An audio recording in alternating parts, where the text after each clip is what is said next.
یہ مثال آپ کے سامنے ہے.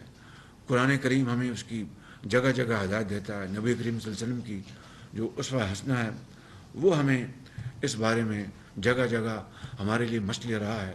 حضرت قائد اعظم کی مثال ہمارے سامنے ہے کہ it was an impossible task.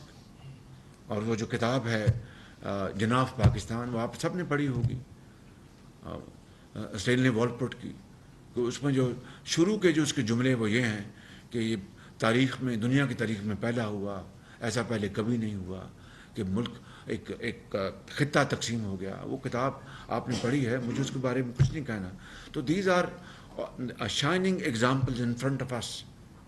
اور میں اپنے بزرگوں سے، اپنے نوجوانوں سے، یہاں پر سرکاری افسران بیٹھے ہیں، ان کے ساتھ کیا بیتی. آپ کے ساتھ تو جو کچھ ہوا وہ ہوا، وہ پوری قوم نے دیکھا، اور کس طرح آپ نے مقابلہ کیا اس کا. چاہے وہ پیپلز پارٹی ہے، چاہے وہ جے یو آئی ہے، چاہے وہ اے این پی ہے، چاہے وہ مینگل گروپ ہے، چاہے وہ باپ پارٹی ہے، چاہے مسلم لیگ نون ہے، چاہے باقی جو ہمارے جو ساتھی یہاں پر موجود ہیں، چاہے وہ وطن پارٹی ہے. آپ سب نے مصیبتیں جھیلی ہیں اور بڑے مشکلات کا سامنا کیا. اسی طرز پہ بیوروکریسی نے، افسر شاہی نے بے پناہ مشکلات کا سامنا کیا ہے. کس طرح ان کو براؤ بیٹ کیا گیا، آپ کے خلاف وعدہ معاف گواہ بنانے کے لیے کیا کیا ظلم و ستم ان کے اوپر نہیں کیا گیا، کس طرح ان کو خوف زدہ کیا گیا. بالآخر انہوں نے کام چھوڑ دیا کہ بھئی ہم نے اپنی عزتیں بچائیں یا ہم کام کریں.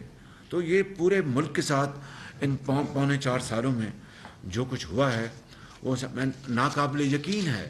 وہ کبھی ترقی یافتہ ممالک میں اس طرح کی فسطائیت، اس طرح کی سنگ دلی، اس طرح کے ظلم و ستم اور بدترین وکٹمائزیشن شاید دیکھتی آنکھ نے پہلے کبھی نہیں دیکھی.